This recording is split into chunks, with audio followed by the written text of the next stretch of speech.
The alien ship floated above Earth like a dark cloud. Inside the command room, Commander Vex Thol looked down at the planet below and laughed. His green skin wrinkled around his eyes as he watched the tiny human ships try to fight back. "Look at them," he said to his crew. "They still use fire to make their ships fly." "How silly." The other aliens laughed too. They had been watching Earth for 300 years. Every time the humans tried to fight, it was like watching children play with toys.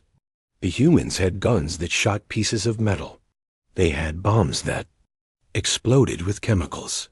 It was all so old and weak. "Sir," said one of the younger aliens, "should we destroy more of their cities today?" Vex Thel waved his hand. "No, not today.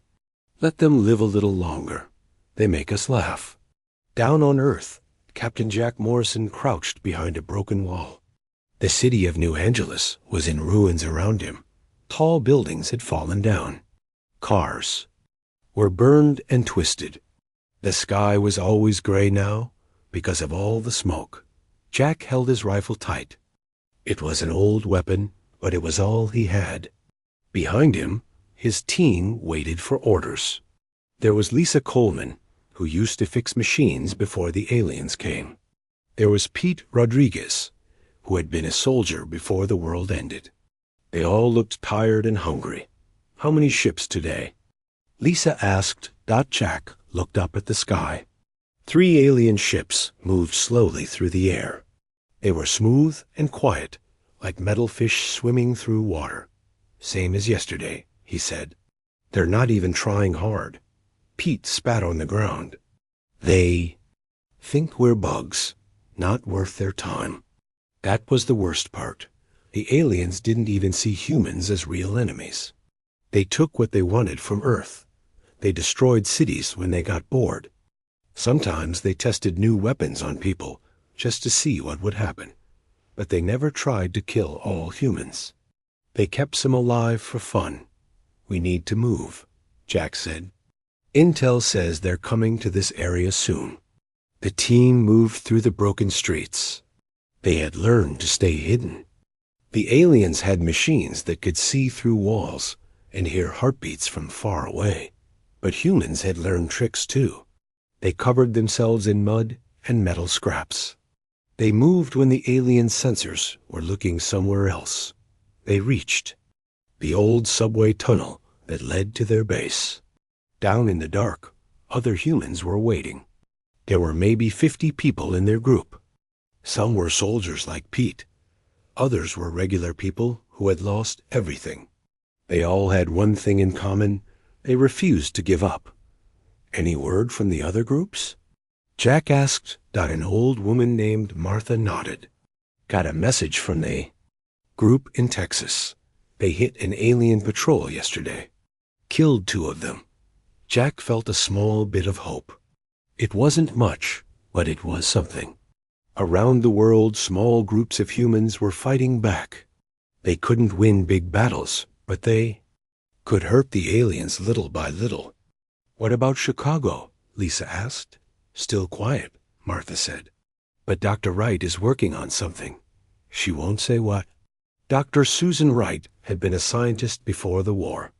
She was smart, maybe the smartest person left alive. She had been studying alien technology for months. Every time the humans found a crashed alien ship or a broken weapon, they brought it to her. Jack had met her once.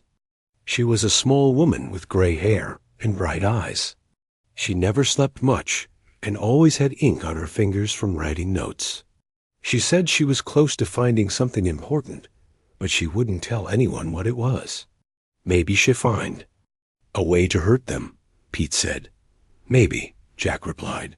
But he didn't really believe it. How could humans fight beings who traveled between stars? How could people with guns fight ships that could destroy cities? Above them, the alien ships continued their slow patrol.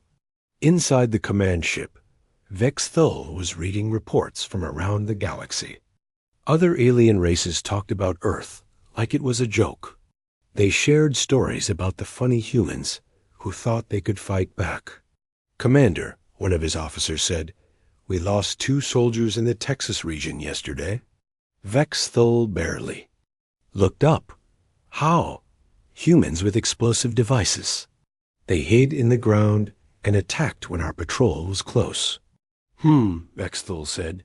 "Lucky shots. Don't worry about it." The officer looked unsure. "Sir, this is the 3rd time this month. Maybe we should..." "Should what?" Vex Thul stood up.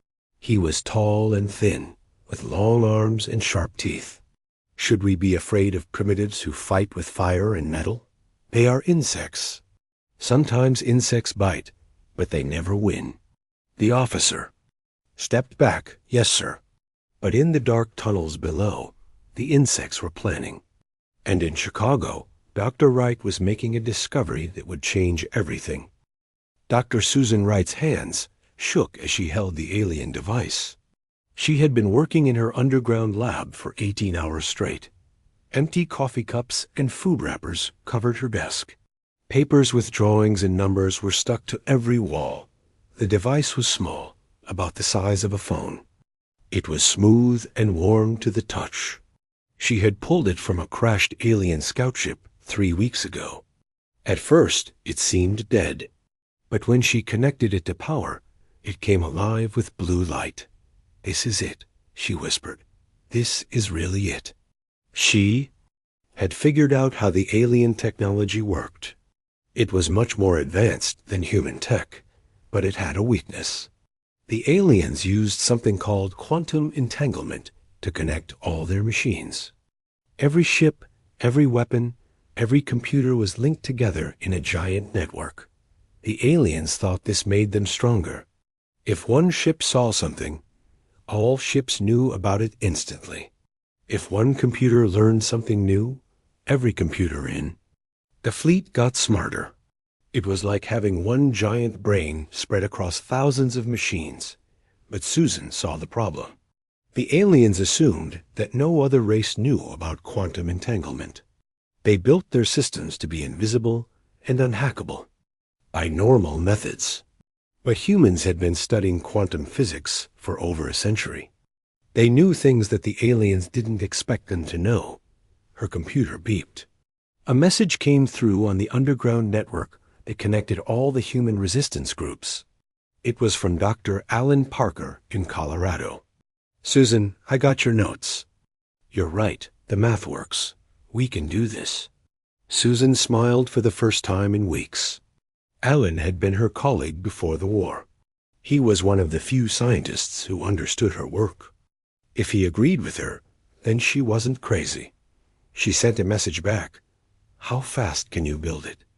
"Give me 2 weeks." "What about you?" "I need more alien parts, and I need to test it." 3,000 miles away, Captain Jack Morrison was reading the same message. Martha had shown him the coded text that came through their radio. He didn't understand the science, but he understood the important part. The smart people thought they had found a way to fight back. What do they need? He asked. More. Alien technology. Pieces from ships, weapons, computers. Anything they can get their hands on. Jack looked at his team. Lisa was cleaning her rifle. Pete was sharpening his knife. They all looked tired, but they also looked ready. "We need to hit them harder," Jack said, "not just to hurt them, but to get their stuff." "That's dangerous," Pete said. "We've been avoiding their main ships. If we go after bigger targets, more of us will die," Lisa finished, "but maybe the rest of us will have a chance to win." Jack nodded. It was a hard choice, but it was the only choice they had dot in Australia. Amanda Foster was having the same conversation with her team. She used to be a pilot in the Air Force. Now she led a group of survivors in the outback. The Australian desert was a good place to hide, but it was also a good place to die if you weren't careful. "We need to take down one of their big ships," she told her people. "Not just damage it. We need to capture it whole." Her team looked at her like she was insane. "Amanda," said one of them, "those ships are the size of city blocks. They have shields and weapons we can't even understand. I know, Amanda said, but I have an idea. The aliens are lazy. They've been winning for so long that they don't try hard anymore. Maybe we can use that. In South America, Carlos Viga was thinking the same thing. He had been a demolitions expert in the army. He knew how to blow things up, but he also knew how to be sneaky about it. We need to think like hunters. He told his group, not like soldiers. Soldiers fight fair. Hunters use tricks. Carlos had been watching the alien patterns for months. They always flew the same routes. They always landed in the same places. They never changed their habits because they never had to. What kind of tricks? Asked one of his people. The kind that look like accidents, Carlos said with a smile. Meanwhile, in California, Kevin Chun was working on a different kind of problem. He had been a computer programmer before the war. Now he was trying to figure out how to hack alien computers. The problem was that alien computers didn't work like human computers. They didn't use electricity or silicon chips. They used something much stranger. But Kevin had an idea. What if we don't try to hack them? He said to his assistant. What if we just confuse them? Human brains work differently than alien brains. Humans were messy and unpredictable. They made mistakes and had random thoughts. Alien computers were built to be logical and orderly. Maybe that was their weakness. Back in space, Commander Vexthol was getting worried. Not about the humans. They were still just bugs to him. But the Galactic Federation was asking questions. They wanted to know why he was taking so long to finish. With Earth, the humans are almost defeated, he told the Federation leaders over the quantum communication link. Give me a few more months. A few more months? The voice from the other end was angry. You said that last year? What is taking so long? They hide well, Vexthol said. Like insects hiding under rocks. But we are finding them. Find them. Faster. Other worlds are waiting for liberation. We cannot waste time on primitives. The communication ended. Vexthol felt anger burning in his chest. The Federation was losing patience with him. If he didn't finish with Earth soon, they would.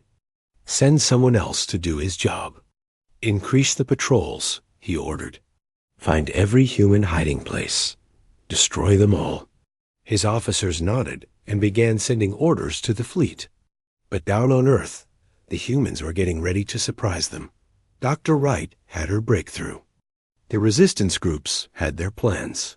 And for the first time since the war began, the hunters were about to become the hunted. The aliens had made one big mistake. They assumed that being more advanced meant being better. But humans had learned something important over millions of years of evolution. Sometimes the best way to win is to cheat. The first victory came at dawn.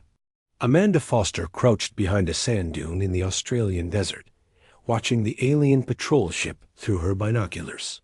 It was the same ship that came this way every morning at the same time.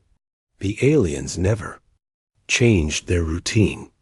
Target in sight, she whispered into her radio. Everyone ready? 3 voices answered back. Her team was small but skilled. They had been planning this attack for 2 weeks. Everything had to be perfect. Amanda looked at the weapon beside her. It didn't look like much. Just a long metal tube with wires and batteries attached. Dr. Wright had sent the plans through the underground network. She called it a quantum disruption rifle, but Amanda just called it the gun. The alien ship was getting closer. It floated about 50 feet above the ground, its blue engines humming quietly. Amanda could see the pilot through the clear front window. He looked bored, like he was just going through the motions. Now, Amanda whispered. She pulled the trigger. The gun made a strange sound, like glass breaking mixed with thunder. A beam of white light shot out and hit the alien ship's side. For a moment, nothing happened. Then the ship started to shake. Its smooth flight became wobbly. The blue glow around it flickered like a dying light bulb. "What the hell?" the alien pilot said in his own language. His controls were going crazy. Warning lights were flashing. Everywhere. Then the ship fell. Hit the ground hard, throwing up a cloud of dust and sand. Amanda and her team ran toward it before the dust settled. They found the pilot climbing out of the wreckage, bleeding green blood from a cut on his head. He saw the humans coming and reached for his weapon. But Pete Rodriguez was faster. He had arrived in Australia just 2 days ago to help with the attack. His bullet hit the alien before it could draw its gun. "First one down," Amanda said into her radio. "Package is secure." Around the world, other resistance groups were listening to the same frequency. In Texas, Carlos Vega pumped his fist in the air. In California, Kevin Chun stopped typing and smiled. In Chicago, Dr. Wright felt her heart race with excitement. It had worked. The weapon she designed had actually worked, but Amanda's celebration was cut short. Her radio crackled with a new voice. "All units, this is Denver Base. We have a problem. Big alien ship coming in fast. They know something's wrong." Amanda looked at the sky. In the distance, she could see a dark shape growing larger. It was one of the big alien warships, the kind that could destroy entire cities. "How long do we have?" she asked. "Maybe 10 minutes. They're really angry." Amanda looked at her team. "Get everything valuable from the crashed ship. Computers, weapons, anything that looks important. We need to move fast." They worked quickly, pulling alien technology from the wreckage. Most of it was broken, but some pieces were still intact. Every part could be useful to Dr. Wright and her team. "Got it," Lisa Coleman said as she pulled a small device from the ship's control panel. "This looks like their communication system." The big alien ship was getting closer now. Amanda could see smaller ships flying around it like angry wasps. They were doing something she had never seen before. They were actually trying hard to find the humans. "Time to go," she said. Her team ran toward their hiding place, carrying as much alien technology as they could. Behind them, the big ship arrived at the crash site. Alien soldiers poured out, examining the wreckage. Commander Vex Thul stood in the command center of his ship, staring at the reports. One of his patrol ships had been shot down by humans using an unknown weapon. The ship's pilot was dead, and valuable technology was missing. "How is this possible?" he asked his officers. "Humans don't have weapons that can penetrate our shields." "We don't know, sir," one of them replied. "The ship's computer was damaged.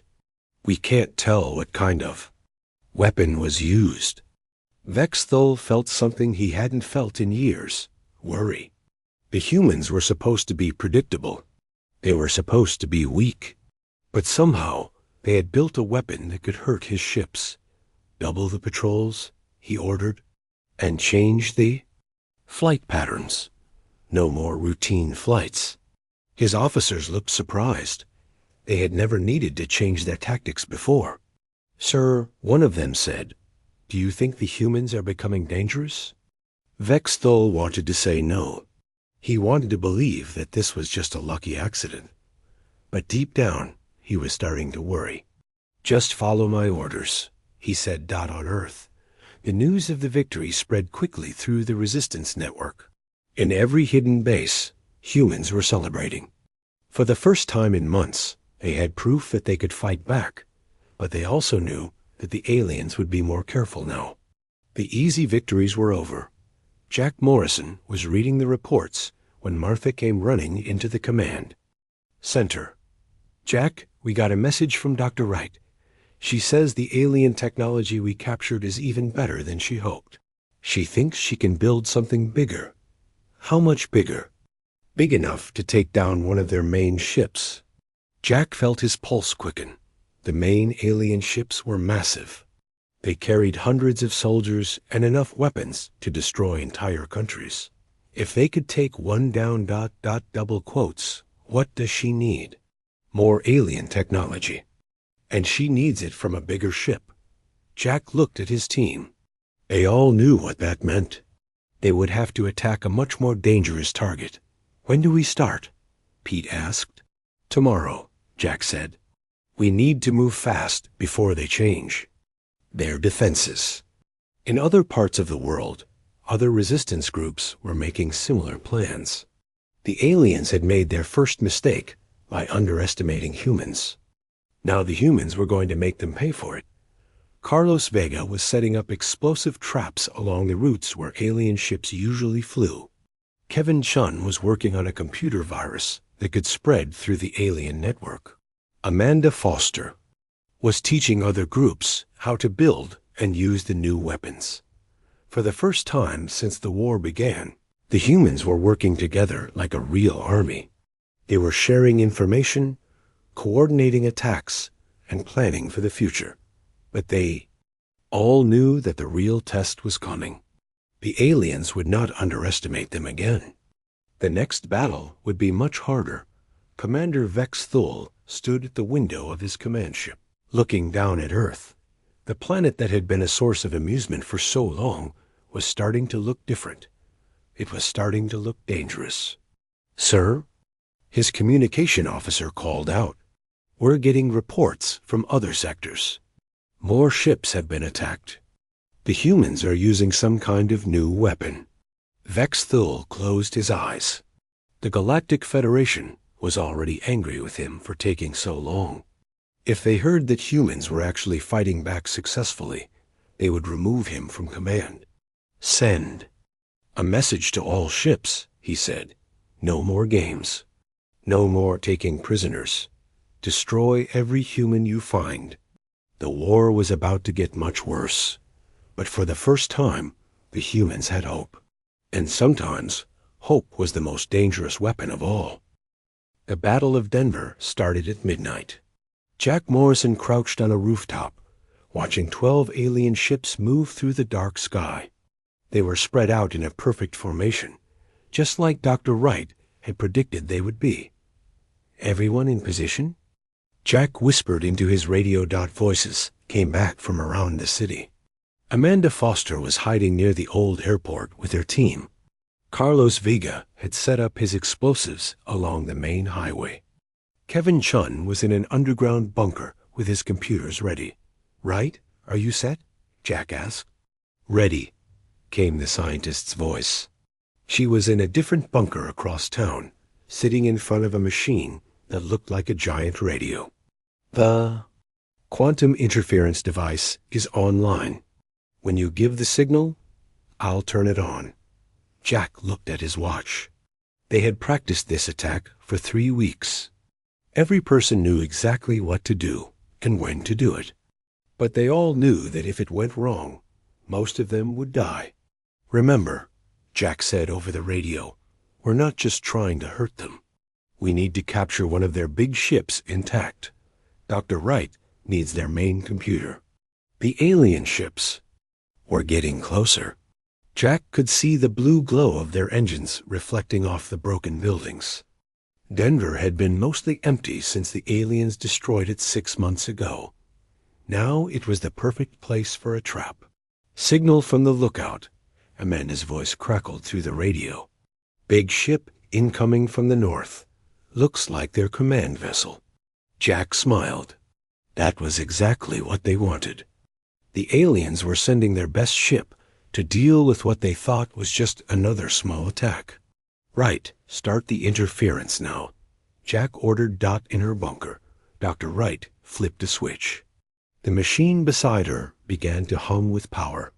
She had built it using pieces from a dozen different alien ships. It was designed to flood the alien quantum network with false information. Interference is active, she reported. They should be getting confused right about now. On the alien command ship, alarms started ringing. Commander Vex Thul rushed to the control room, where his officers were staring at their screens in panic. What's happening? He demanded. Sir, we're getting reports of human attacks all over the planet, one officer said. Hundreds of them. Our ships are under attack in every major city. Vex Thul looked at the display. According to their sensors, humans were attacking alien positions in New York, Los Angeles, London, Tokyo, and 50 other cities all at the same time. That's impossible, he said. The humans don't have that many fighters. The quantum network is confirming it, sir. All our ships are reporting combat. What Vex Thul didn't know was that only 12 of those attacks were real. The other hundreds were fake signals created by Dr. Wright's machine. The alien network was so confused that it couldn't tell the difference between real and fake information. Send reinforcements to all locations, Vex Thul ordered. His officers began sending orders to alien ships all over the planet. Within minutes, the aliens were moving their forces to fight enemies that didn't exist. They were leaving their real positions to chase ghosts. Down in Denver, Jack watched as the alien ships above him started to spread out. Some were flying away to help with the fake attacks. Others were flying in circles, not sure where to go. Now, Jack said into his radio. Amanda Foster pulled the trigger on her new weapon.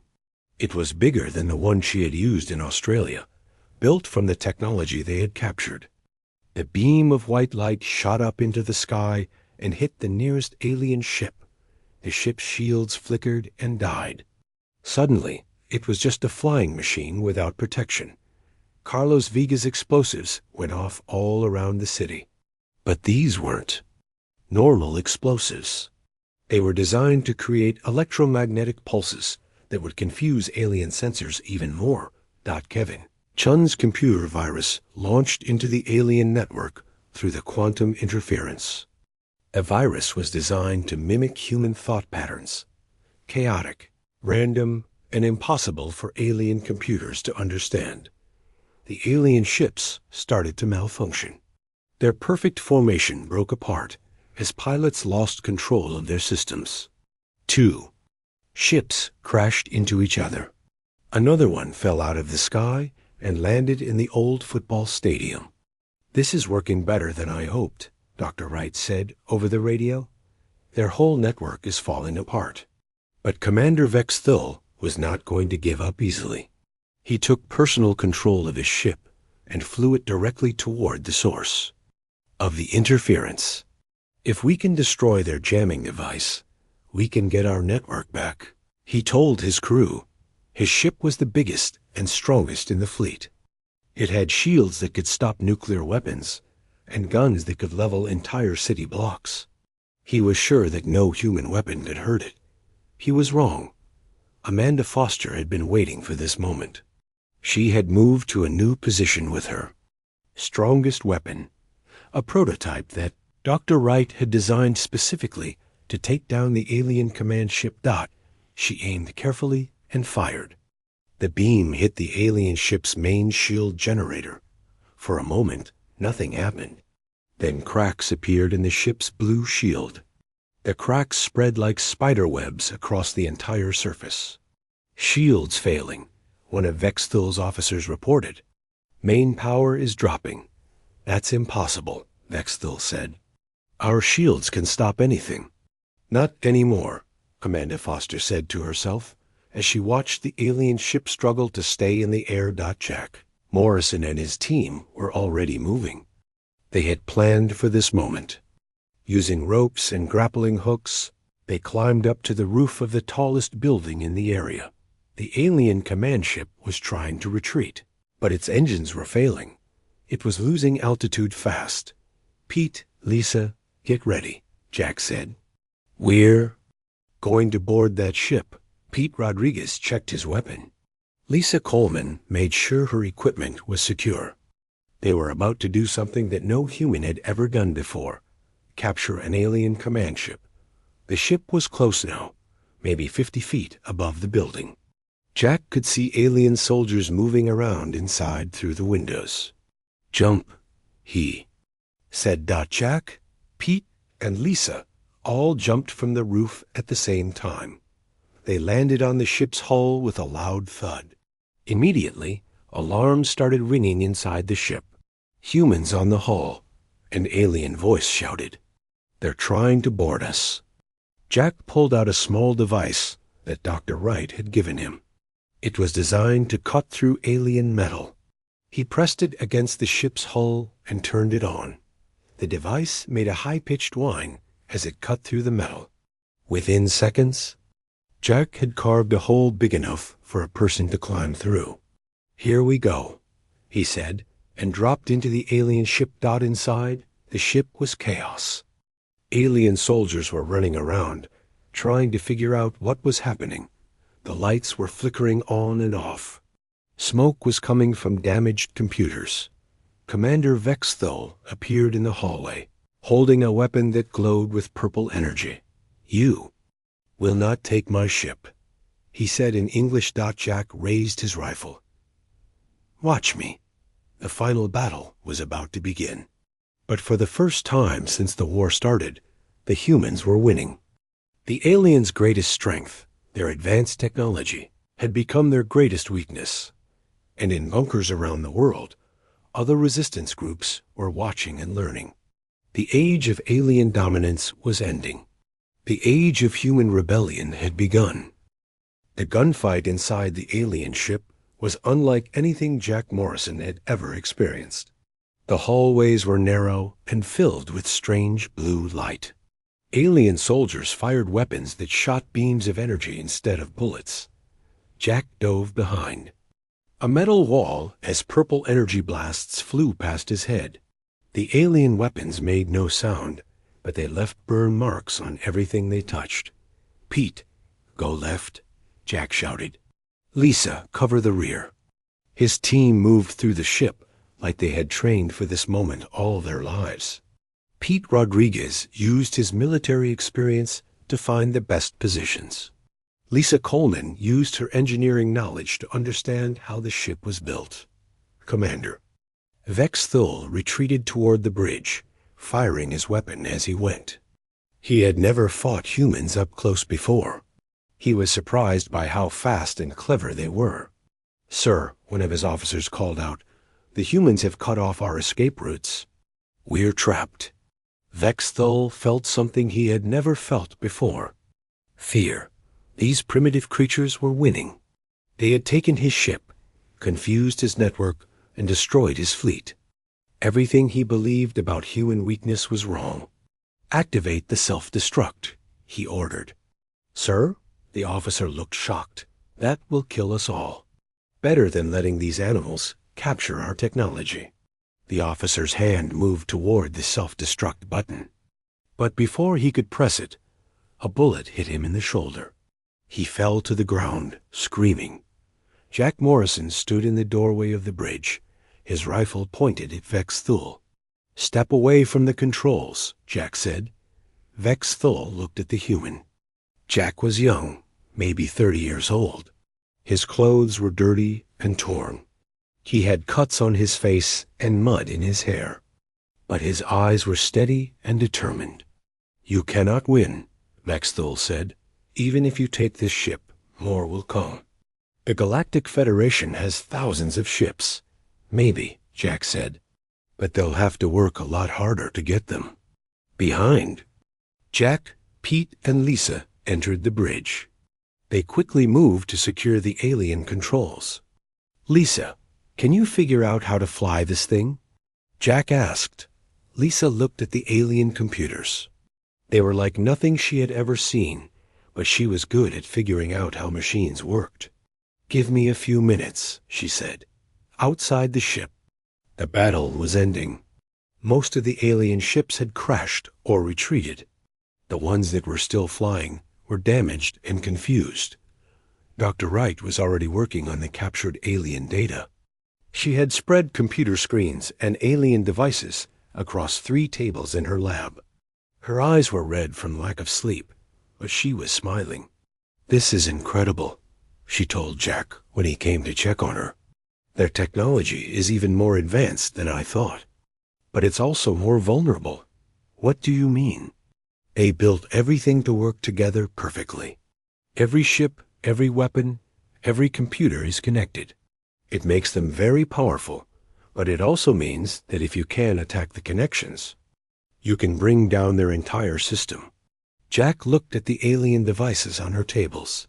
Can you build something bigger? Something that could stop an entire fleet? Dr. Wright nodded. I think so, but I'll need help. And I'll need time. How much time? Maybe 6 months, maybe a year. Jack felt his heart sink. We don't have that long. They'll be back soon. I know, Dr. Wright said. But we've already done something they never expected. We've shown the galaxy that humans can fight back. Word will spread. She was right. Across the galaxy, other alien races were hearing about what happened on Earth. The humans, the species that everyone laughed at, had defeated a Galactic Federation fleet. Some aliens were frightened. If humans could beat the Federation, maybe. They weren't as weak as everyone thought. Others were excited. If humans could fight back, maybe other races could too. For the first time in centuries, the Galactic Federation was facing something they had never dealt with before: rebellion. On Earth, the resistance groups were growing stronger every day. People who had been hiding in bunkers and caves were coming out to join the fight. They brought skills, knowledge, and most importantly, hope. Jack stood outside his base, looking up at the stars. Somewhere up there, alien ships were preparing to return to Earth. They would be angry, and they would be ready for a real fight. But Jack wasn't afraid anymore. The humans had learned something important about themselves. They weren't the weakest species in the galaxy. They were the most stubborn. And sometimes being stubborn was better than being strong. The war was far from over. In fact, it was just beginning. But for the first time since the aliens arrived, the humans had a chance to win. Commander Vex Thul, now a prisoner in a human detention center, sat in his cell, thinking about what had happened. He had spent his whole life believing that advanced technology made a species superior. But the humans had taught him a different lesson. Sometimes the best way to win was not to fight fair. Sometimes the best weapon was not the strongest one, but the one your enemy never saw coming. The humans had turned their greatest weakness, their primitive technology, into their greatest strength. They had used the aliens' own advancement against them. As Vex Thul sat in his cell, he realized something that terrified him. The humans weren't just good at fighting. They were good at learning. Every battle would make them smarter and stronger. The galaxy would never be the same. Outside, Jack Morrison was already planning the next phase of the war. The aliens had made the mistake of thinking humans were simple creatures who would give up easily. Now they would learn the truth. Humans were the species that had survived ice ages, plagues, wars, and disasters that would have destroyed other races. They were the species that looked at impossible problems and refused to accept that they couldn't be solved. The aliens had thought Earth would be easy to conquer. They were about to learn that nothing involving humans was ever easy. The jokes about humanity's primitive nature had stopped. Now the galaxy was learning to fear the species that never knew when to quit. Its quantum interference device had completely destroyed their ability to work together. Right, this is Jack, he said into his radio. We have the command ship. How long do you need to download their computer? Just connect this device to their main computer. Dr. Wright's voice came back. It will copy everything automatically.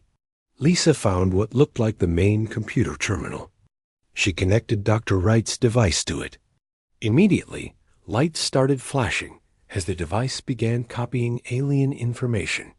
It's working, Lisa said, but it's going to take a while. These computers have a lot of data. Jack looked at his watch. They had been fighting for 3 hours. Soon, more alien ships would arrive to investigate what had happened. How long is a while? He asked. Maybe an hour. Jack nodded. Then we hold this position for an hour. Around the world, Other resistance groups were having similar success.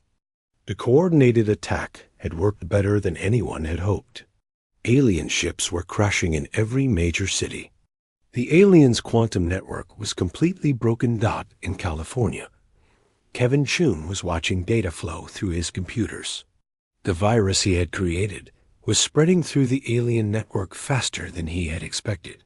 "It's like a disease," he told his assistant. "Every time they try to fix one part of their network, the virus spreads to another part."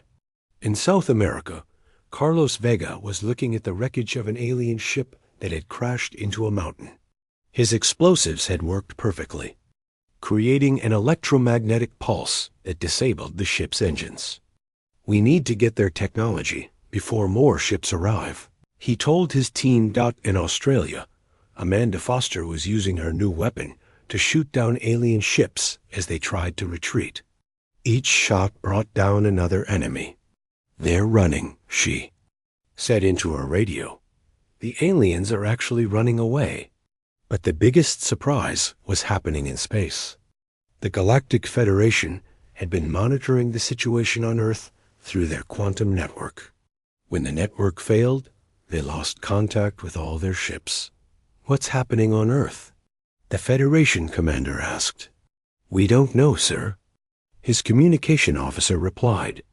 "All our signals are being blocked or corrupted. Send a scout ship to investigate." "Sir, we've already sent 3 scout ships. None of them have reported back." The Federation commander felt a chill run down his spine. Earth was supposed to be a simple operation. The humans were supposed to be weak and primitive. But somehow, they had managed to cut off all communication with the most advanced fleet in the galaxy. "Prepare a full battle fleet," he ordered. "We're going to Earth." Back on Earth, Jack Morrison was still holding the bridge of the alien command ship. Commander Vex Thul sat in a corner, his hands tied behind his back. The alien looked defeated and confused. "I don't understand," Vex Thul said. "How did you do this?